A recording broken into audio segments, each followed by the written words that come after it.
Friends, మీరందరూ బాగున్నారా? మేము బాగున్నాం. అలాగే ఈరోజు గుడ్ ఆమ్లెట్ వేస్తున్నాం. చూడండి, ఇందులో కొత్తిమీర, కరివేపాకు, పుదీనా, మిర్చి, ఉల్లిపాయ ఇవి కలిపేస్తే కొత్తిమీర మీకు హెల్త్కి మంచిది తెలుసు. కరివేపాకు మనం తినాలంటే కొద్దిగా ఇబ్బంది ఉంటుంది, అందుకే ఏరేస్తుంటాం. అది కాకుండా సన్న కట్ చేసేస్తే అది చాలా బాగుంటుంది, అందులో కలిసిపోద్ది, మన హెల్త్కి మంచిది, మంచి టేస్ట్ వస్తుంది. అలా కూడా పుదీనా కూడా సన్న కట్ చేసేస్తాం. చూడండి, అది కూడా హెల్త్కి మంచిది. ఇందులో కలిపేస్తే టేస్ట్ కూడా వేరుగా వస్తుంది, చాలా బాగుంటుంది. చూడండి ఫ్రెండ్స్, కట్ చేస్తాను.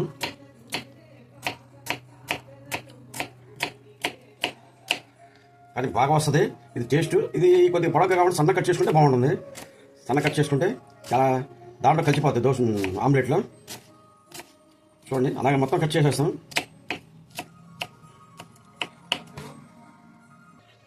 అలాగే మిర్చి కూడా కట్ చేసుకున్నాం. ఇది కూడా మిర్చి కూడా సన్న కట్ చేసుకుంటే ఆమ్లెట్ కదా, అందులోకి కరెక్ట్ సెట్ అయిపోతుంది. అన్నీ కూడా సన్న కట్ చేసుకుంటే అవి బాగా వస్తుంది, కలిసిపోతాయి అందులో. కానీ ఇవి కూడా ఏగుతాయి. ఇప్పుడు చూడండి, చాలా బాగా వస్తుంది.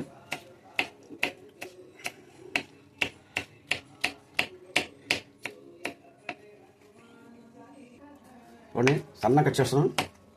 పుదీనా సన్న కట్ చేస్తే బాగా వస్తుంది, దాంట్లో కలిసిపోతుంది. అలాగే కరివేపాకు కూడా చూడండి, అన్నీ కట్ అవుతుంది. కొత్తిమీర కూడా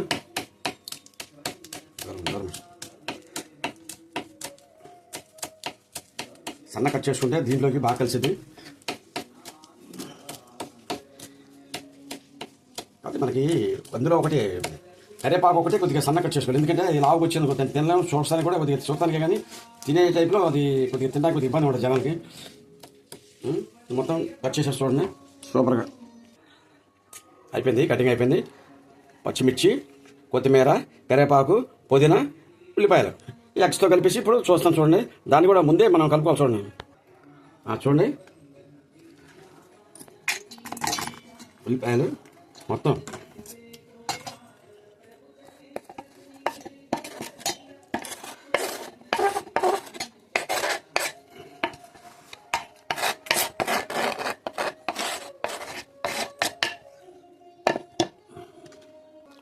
మసాలా వేస్తున్నాం. చూడండి, మసాలా అలాగే పసుపు కొంచెం,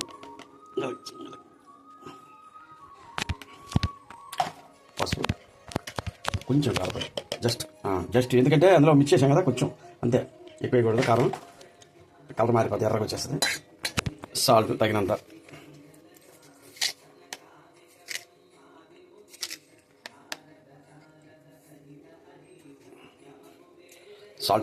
ఇది మనం ఏం చేయాలంటే ముందే దీన్ని అంతా కలుపుకోవాలి, ఎందుకంటే ఈ తర్వాత ఎగ్స్ కొట్టిన తర్వాత మనకి కలవదు.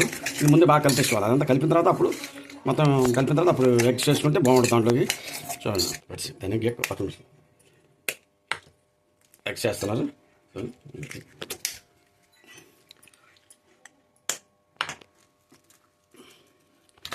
ఇప్పుడు కలిపితే మొత్తం దానికి కూడా బాగా పట్టేస్తుంది, బాగా వస్తుంది.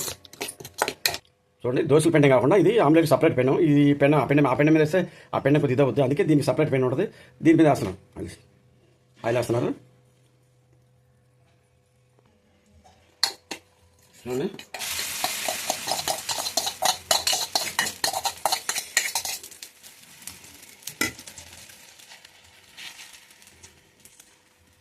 రెండు ఎగ్స్తో కలిసి చేసాం. సరిపోతుంది ఒకరికి, అది 3 వేసుకుంటే ఇంకా బాగుంటుంది. కాకపోతే కొద్దిగా మనం ఇందులో కొద్దిగా ఉల్లిపాయ కూడా లైట్గా వేసాం, ఎందుకంటే ఎక్కువ వేసి మళ్ళీ పెద్ద ఇది అయిపోతుంది. అంత ఉల్లిపాయ అయితే ఇరిగిపోతుంది దోశ కూడా. ఇది అయితే కరెక్ట్గా చాలా బాగా వస్తుంది. చూడండి, అది కూడా లైట్ దీనిలో పెట్టి చేసుకోవాలా. ఆమ్లెట్ని లైట్ దీనిలో ఉండాలన్నమాట, ఎక్కువైతే మళ్ళీ అతుక్కుపోద్ది. చూడండి ఫ్రెండ్స్, అది చాలా టేస్ట్గా వస్తుంది మీకు, ఎందుకంటే మనకి ఇవన్నీ ఆకుకూరలు ఇవన్నీ లోపలికి వెళ్ళాలి, మనం పొట్టలోకి వెళ్ళాలంటే కంపల్సరీ యూజ్ చేసుకోవాలి. ఆమ్లెట్ రెడీ అయిపోయింది, వచ్చేసి చూడండి, సూపర్గా వచ్చేసింది. జస్ట్ ఇంక మరి దేశీ తిని శుభ్రంగా చేయడమే. మా పక్కింటి మా కోడలు నవ్వుతున్నాను చెప్తుంటే. ఓకే, చాలా బాగా వచ్చింది. టేస్ట్ చేద్దాం. చూడండి ఫ్రెండ్స్, శుభ్రంగా రెడీ అయిపోయింది ఆమ్లెట్. ఇక మరి పొగలు వస్తుంది, శుభ్రంగా టేస్ట్ చేయండి.